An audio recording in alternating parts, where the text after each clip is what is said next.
നമസ്കാരം. എല്ലാവർക്കും ഒരിക്കൽ കൂടി ദിവ്യാസ് ലേണിംഗ് അക്കാഡമിയിലേക്ക് സ്വാഗതം.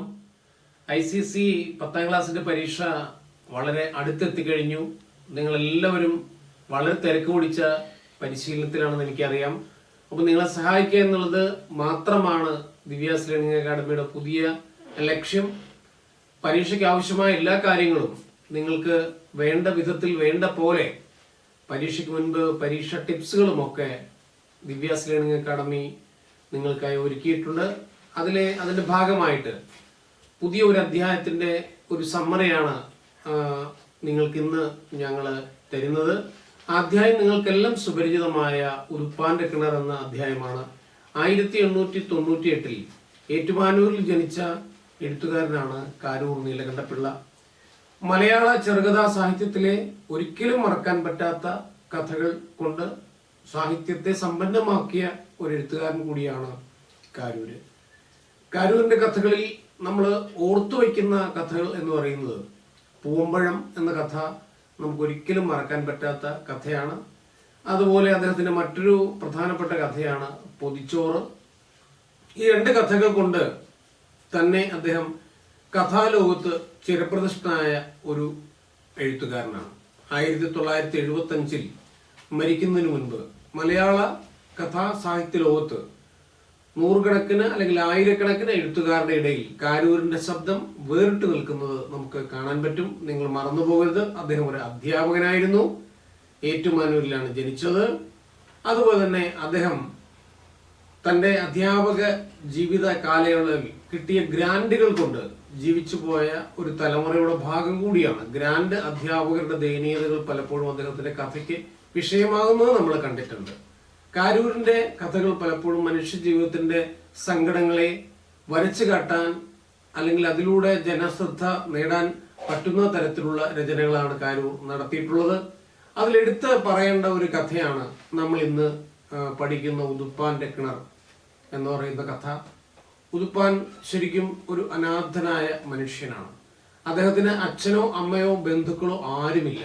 അദ്ദേഹത്തെ നമ്മൾ കഥ ആരംഭിക്കുമ്പോൾ കാണുന്നത് എവിടെയും ആ ചെറു പട്ടണത്തിന്റെ എല്ലാ ഭാഗങ്ങളിലും കഠിനമായി അധ്വാനിക്കുന്ന എല്ലാ മേഖലകളിലും ഉതുപ്പാൻ എന്ന് പറയുന്ന ചെറുപ്പക്കാരൻ തനിക്ക് ആർക്കോ വേണ്ടി ജോലിയെടുക്കാനുണ്ട് എന്നുള്ള ആ ഒരു മാനസികാവസ്ഥയോടുകൂടി കഠിനാധ്വാനം ചെയ്യുന്നത് കാണാം. എടുത്താൽ പൊങ്ങാത്ത ഒരു ചുമടിന്റെ താഴെ അയാൾ ഉണ്ടാകും.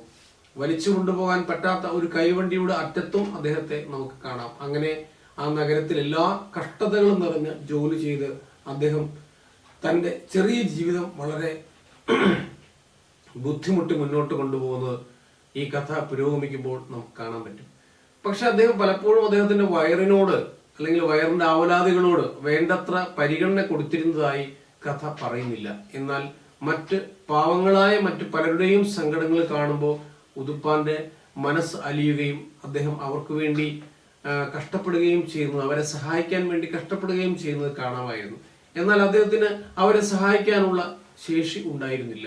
വിശക്കുന്ന വയറുമായി ഏതെങ്കിലും ഒരു ചായപ്പീടികയുടെ മുന്നിൽ ചെന്ന് നിൽക്കുന്ന ഒരു വൃദ്ധയുടെ നേരെ ചൂടുവെള്ളം ഒഴിക്കുന്ന ചായക്കടക്കാരന്റെ ആ ധാർഷ്ട്യത്തിനെതിരെ, സങ്കടപ്പെട്ട് കരയുന്ന കുഞ്ഞുങ്ങളുടെ ബാല്യത്തിന്റെ വേദനകൾക്കെതിരെ അദ്ദേഹത്തിന്റെ മനസ്സെപ്പോഴും വിങ്ങിക്കൊണ്ടിരിക്കുന്നത് ഈ അധ്യായത്തിന്റെ ഭാഗങ്ങളിൽ നമുക്ക് അനുഭവവേദ്യമായി മാറുന്നത് കാണാം. അതുപോലെ തന്നെയായിരുന്നു അദ്ദേഹത്തിന്റെ തുടർന്നുള്ള പ്രവൃത്തികൾ. അദ്ദേഹം വളരെ കഠിനമായി അധ്വാനം ചെയ്തു. ത്രികോണമായി പോകുന്ന ഒരു റോഡിന്റെ നടുക്ക് കിടക്കുന്ന ഒരു ചെറിയ സ്ഥലം അദ്ദേഹം വില കൊടുത്തു വാങ്ങാൻ മാത്രമുള്ള സമ്പത്ത് അദ്ദേഹം അധ്വാനിച്ച് ഉണ്ടാക്കിയെടുത്തു എന്നുള്ളത് ഓർമ്മിക്കേണ്ട ഒന്നാണ്. ആ സ്ഥലം ശരിക്കും വാങ്ങിയപ്പോൾ അദ്ദേഹം ഒരു ഭൂസ്വാമിയായി. അല്ലെങ്കിൽ ഉറക്കം മിക്കവാറും കടത്തിണ്ണകളിൽ തന്നെയായിരുന്നു.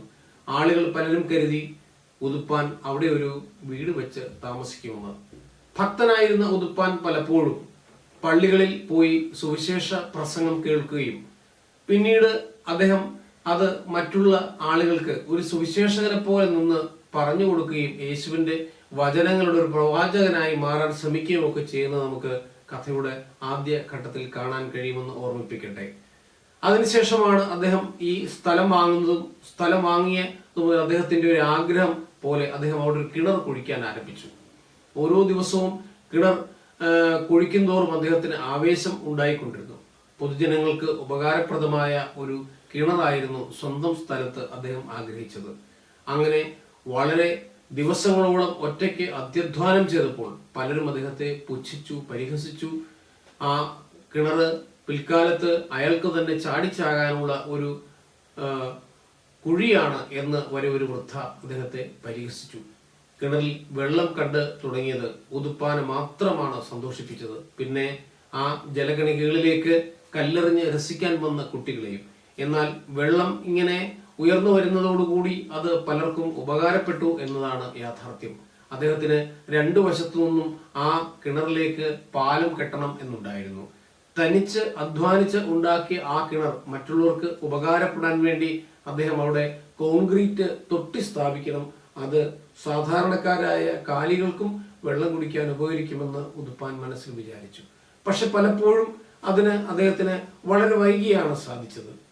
വെള്ളം മലീമസപ്പെടുത്താതിരിക്കാനായി അദ്ദേഹം എല്ലാവരെയും ഉപദേശിച്ചു.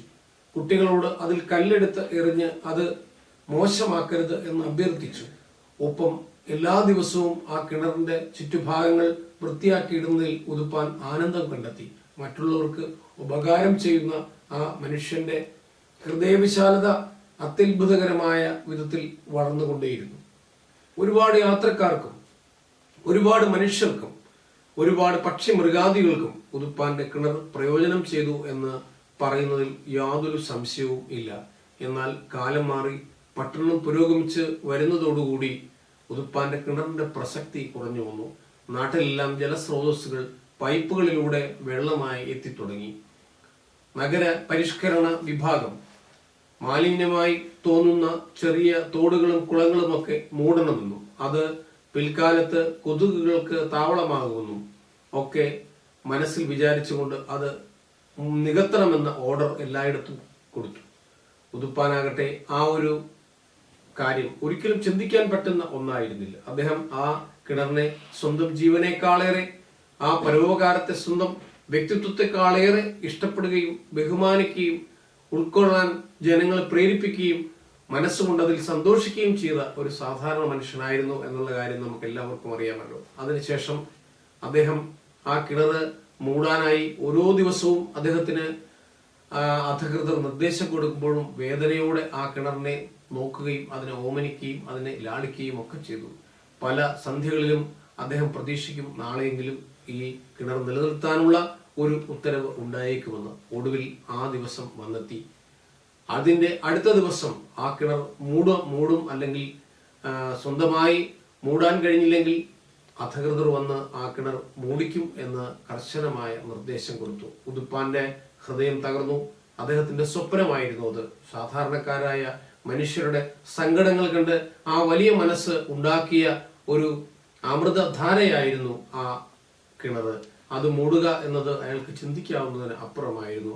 അതുകൊണ്ട് തന്നെ അന്ന് രാത്രിയിൽ അദ്ദേഹം വളരെ വിഷണ്ണനായി സങ്കടത്തോടുകൂടി ആ ജലധാരയുടെ അടുത്ത് വന്നു നിന്നു. ആകാശത്ത് ആ സമയത്ത് ചന്ദ്രൻ ഉണ്ടായിരുന്നു. ചന്ദ്രൻ പലപ്പോഴും പല യാഥാർത്ഥ്യങ്ങൾക്കും മുഖസാക്ഷിയായി നിൽക്കുന്നതായി അദ്ദേഹത്തിന് തോന്നി. ഒടുവിൽ അദ്ദേഹം ഒരു തീരുമാനമെടുത്തു. കിണർ ഇല്ലാത്ത ലോകത്ത് തനിക്ക് എന്ത് പ്രസക്തിയാണ് ഉള്ളത്? അദ്ദേഹം അങ്ങനെ നിരീക്ഷിച്ചുകൊണ്ട് ചിന്തിച്ചുകൊണ്ട് ആ അമൃതധാരയിൽ സ്വയം ലയിച്ച് ഇല്ലാതാകുമ്പോൾ അദ്ദേഹത്തിന്റെ ആ അത്യധ്വാനം ആ കിണറിലെ ജലം ഏറ്റുവാങ്ങുമ്പോൾ ഒരു വലിയ ജീവിത യാഥാർത്ഥ്യത്തിന്റെ, ജീവിത സത്യത്തിന്റെ, തിരിച്ചറിയലിന്റെ ഒരു വേർപാട് കൂടിയായിരുന്നു. നന്മയ്ക്ക് ഭൂമിയിൽ സ്ഥാനമില്ല എന്ന് സ്വയം ബോധ്യപ്പെടുത്തി ഉതുപ്പാൻ ഒരു ഏകാഗിയായ ദുഃഖഗായകനായിട്ട് പിരിഞ്ഞു പോകുമ്പോൾ നമ്മുടെ കഥ അവസാനിക്കുന്നു. ഈ കഥ നിങ്ങൾക്ക് ശരിയായി മനസ്സിലായി എന്ന് ഞാൻ വിചാരിക്കുന്നു. ഇതിൽ മനുഷ്യത്വം എന്ന മഹാസത്യത്തെ എപ്പോഴും പിന്തുടരുന്ന അപകടങ്ങളെ വെളിവാക്കുന്ന നൊമ്പരങ്ങളുടെ ഒരു ആത്മവേദനയാണ് ഈ കഥ പ്രദാനം ചെയ്യുന്നത്. ഈ കഥയടക്കമുള്ള മലയാളത്തിലെ മറ്റധ്യായങ്ങളും എക്സാം ടിപ്പുകളും പരിചയപ്പെടുന്നതിന് വേണ്ടി ഈ ചാനൽ നിങ്ങൾ ഓരോ വിദ്യാർത്ഥികളും സബ്സ്ക്രൈബ് ചെയ്യുകയും രക്ഷിതാക്കൾ കുട്ടികൾക്കായി അങ്ങനെ ഒരു സഹായം ചെയ്തു കൊടുക്കുകയും വേണം എന്ന് ഒരിക്കൽ കൂടി ഓർമ്മിപ്പിച്ചുകൊണ്ട് നിങ്ങൾക്ക് വിജയാശംസകൾ നേർന്നുകൊണ്ട് നിർത്തുന്നു. നന്ദി, നമസ്കാരം.